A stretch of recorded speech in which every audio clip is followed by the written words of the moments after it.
His name was Lance Taylor. Born April 17, 1957, in the Bronx River Projects, one of the most dangerous public housing developments in New York City. His parents had immigrated to America from Jamaica and Barbados, chasing something better. His mother and uncle were activists, always debating black liberation, always arguing about what freedom really meant. But outside their door, the neighborhood was not debating anything. It was at war.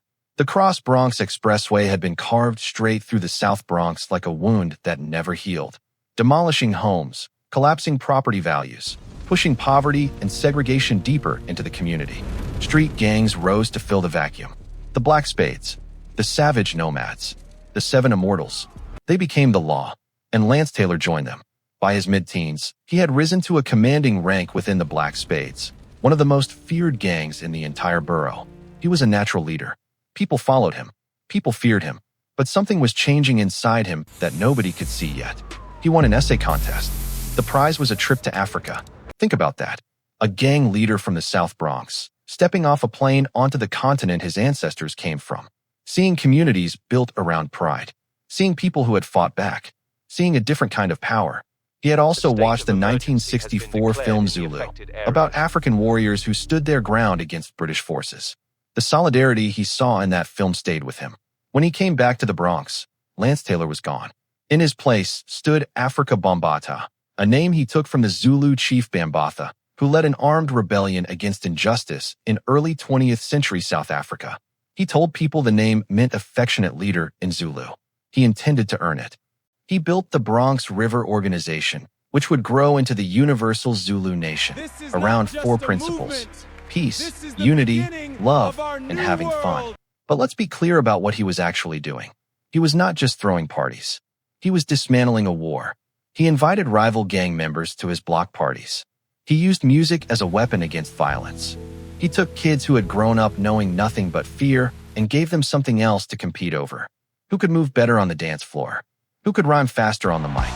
Who could spin records in a way that made the whole crowd go insane? Many people who were there say that hip-hop did not just entertain the Bronx. It saved it. The Universal Zulu Nation was officially founded on November 12, 1977, making it the first formal hip-hop organization in history. Hip-hop had three founding fathers. DJ Kool Herc had the sound. Grandmaster Flash had the technique. But Bambaataa brought something different from either of them. He brought a philosophy. He saw hip-hop not as a genre, but as a movement. He was the one who gave it structure. He was the one who gave it an ideology. He was the one who believed it could travel beyond the Bronx, beyond New York, beyond America entirely. And travel it did. In 1982, Bambaataa and his crew became one of the first hip-hop acts to tour outside the United States, taking the music to cities in Europe that had never heard a breakbeat. The audiences were stunned. That same year, in a studio in New York, Bambaataa sat down with producer Arthur Baker and keyboardist John Roby. Baker had been at a club in Brooklyn when he heard Kraftwerk's electronic record numbers playing and watched the crowd react to that pulsing, robotic beat. He knew then, if you fused that European electronic sound with the energy of the street, something completely new would be born. He was right. The result was Planet Rock, a single that fused synthesizers, electronic drum machines, and a synth hook taken from Kraftwerk's Trans-Europe Express, layered over rapping from Bambaataa and Soul Sonic Force. The Roland TR-808 drum machine sat at the center of it. Nothing like it had ever been heard before. Planet Rock reached number 4 on the United States R&B charts. It went gold. It became one of the most influential and most sampled records in music history. Every 808 kick drum you hear today, in any rap record, any electronic track, anywhere in the world, traces a direct line back to what happened in that studio in 1982. Planet Rock did not just make the charts. It rewired the DNA of modern music. Electro, house, techno, dance music, they all carry his fingerprints. From there, the legacy kept building. He collaborated with John Lydon of the Sex Pistols on a genre-defying fusion of rap and rock. He recorded a duet called Unity with James Brown, the godfather of soul, passing the torch to the godfather of hip-hop. In 1985, he appeared on Sun City, the protest record against South African apartheid, alongside Bob Dylan, Bruce Springsteen, Bono, Run DMC, and Lou Reed. The kid from the Bronx River Projects was now standing alongside the biggest names in music, using his platform to stand against injustice around the world. In 2012, Cornell University appointed him as a visiting scholar.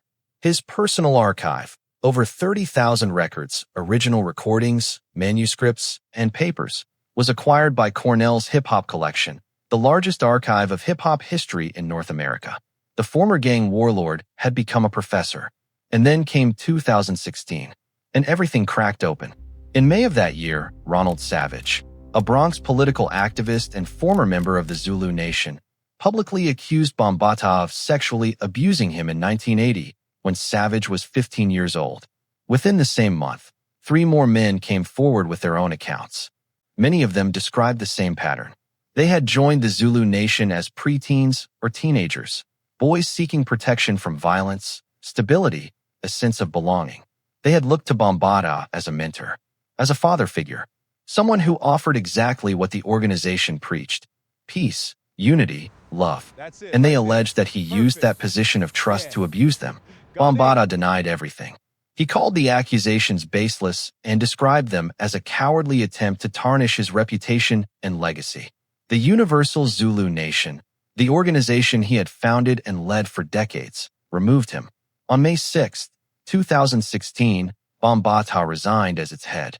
No criminal charges were ever brought against him. But in 2021, an anonymous plaintiff filed a civil lawsuit under New York's Child Victims Act, alleging that Bambaataa had repeatedly sexually abused him over 4 years beginning in 1991, when the plaintiff was just 12 years old, and that he had been trafficked to other adult men. Bambaataa never filed a legal response. He never appeared in court. In May 2025, a New York State Supreme Court judge granted the plaintiff a default judgment, without opposition, because Bambaataa had simply failed to show up. He never answered for it in public. He never addressed it. He disappeared from view. On the morning of April 9, 2026, at around 3 a.m., in Pennsylvania, Afrika Bambaataa fell asleep and did not wake up. He died from prostate cancer. He was 67 years old. 8 days from his 68th birthday. His close friend and Zulu Nation member Mick Benzo had spoken with him just 2 days before his death and found him in high spirits. There was no warning, no final statement. He was just gone. His manager released a statement saying he was more than a man.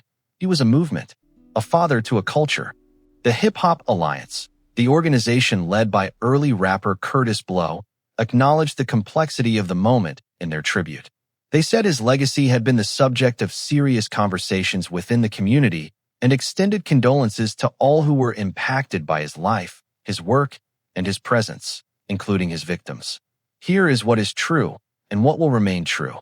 Before Afrika Bambaataa, hip-hop was a neighborhood sound. He made it a global language. He took the anger and creativity of the most forgotten borough in America and convinced the world to listen. Run DMC, Public Enemy, Wu-Tang Clan, Kanye West, Kendrick Lamar. The line from those Bronx block parties in the 1970s to the stadiums and streaming platforms of today runs directly through what he built.